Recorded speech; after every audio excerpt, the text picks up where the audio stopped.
So here we have the Mini Countryman on a 65 plate. I'm going to start off by showing you around the outside of the car, and then we'll hop in and run through some controls on the inside. From the outside you can see it's a 5-door car with alloy wheels. We're going to start off inside the boot area first of all. As we approach the back of the car you can see we have reversing sensors.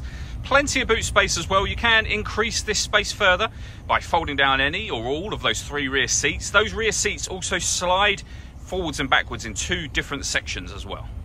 Okay, so we're just going to work our way back around to the front of the car and then we'll hop in.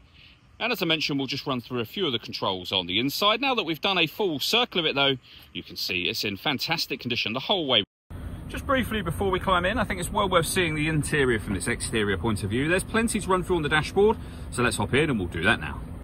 Okay, now that we're inside the car, we're going to start with the dials. We have the rev counter, as you can see, a digital readout for the speedometer, and beneath that, the trip computer, which includes the total miles for the car. They are 55,835. In that section, it'll also show you what gear the car is in. It's an automatic, so we, of course, are in park at the moment. If we back out to the steering wheel next, over on the left-hand side, we have our stereo and phone controls. On the right-hand side, we have cruise control, and in the centre, the main stereo section, also the main speedometer and the fuel gauge for the car.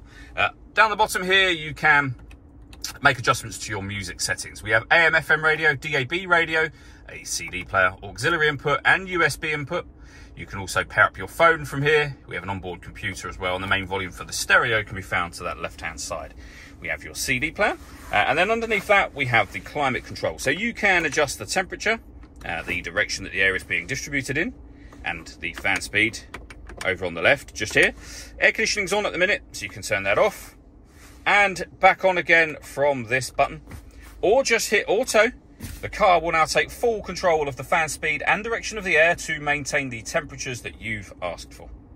You can override that by pressing that button again. We have a heated rear screen.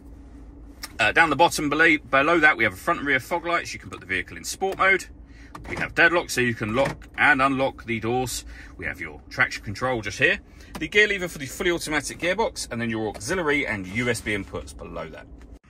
All that leaves me to say is thank you for taking the time to watch this video. If you'd like to come and see the car for yourself and have a test drive, please feel free to give us a call here at Glenbourne's. We'd love to hear from you soon.